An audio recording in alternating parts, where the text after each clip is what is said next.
Sunday special chicken biryani అయితే చేసుకున్నామండి. ఇంట్లోనే ఇలా ఈజీగా స్పైసీగా ఎలా చేసుకోవాలో చూద్దాము. చూసారుగా ఎంత బాగా వచ్చిందో. దీనికోసం అయితే ముందుగా 1/2 kg వరకు చికెన్ని తీసుకొని వాష్ చేసుకోవాలి. ఇందులోకి 3½ స్పూన్స్ వరకు కారాన్ని వేసుకోవాలి. 2½ స్పూన్స్ వరకు ఉప్పును వేసుకొని 2 స్పూన్స్ వరకు ధనియాల పొడి వేసుకోవాలి. 1 స్పూన్ గరం మసాలా, 4 స్పూన్స్ వరకు బిర్యానీ మసాలా వేసుకోవాలి.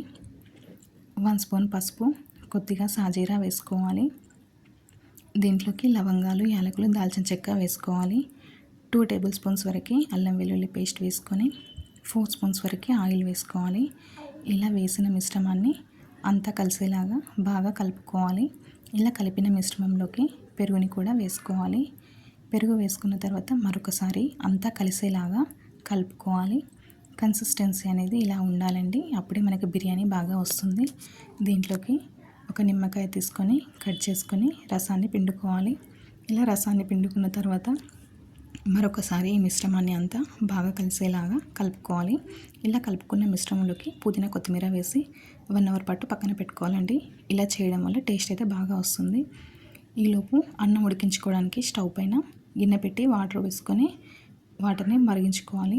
ఇలా మరుగుతున్న వాటర్లోకి బిర్యానీ స్పైసెస్ని వేసుకొని రుచికి సరిపడా ఉప్పు వేసుకొని 1/2 kg వరకు అయితే కడిగి 20 మినిట్స్ పాటు నానబెట్టుకున్న బియ్యాన్ని కొద్ది కొద్దిగా వేసుకోవాలి.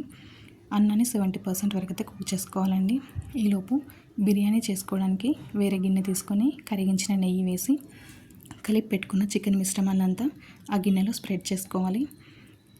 ఫ్రై చేసి పెట్టుకున్న ఆనియన్స్ని చికెన్ పైన లేయర్ లాగా వేసుకోవాలి. ఉడికించుకున్న అన్నాన్ని కూడా కొద్ది కొద్దిగా తీసుకొని ఇలా చికెన్ పైన స్ప్రెడ్ చేసుకోవాలి. ఇలా మొత్తం అన్నాన్ని అయితే స్ప్రెడ్ చేసుకోవాలండి. మొత్తం స్ప్రెడ్ చేసుకున్న తర్వాత ఇందులోకి మిగిలిన ఫ్రైడ్ ఆనియన్స్ని లేయర్లా వేసుకోవాలి. వీటితో పాటు పుదీనా, కొత్తిమీర కూడా వేసుకొని మూత పెట్టుకొని స్టవ్ ఆన్ చేసి స్టవ్ని సిమ్లో పెట్టుకొని 20 నిమిషాల పాటు కుక్ చేసుకోవాలి.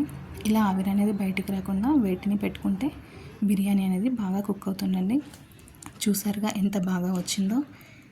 అంతే అండి, చాలా ఈజీగా స్పైసీ బిర్యానీ ఇంట్లోనే చేసుకోవచ్చు. ఈ వీడియో కనుక మీకు నచ్చినట్లయితే మీరు కూడా ట్రై చేయండి.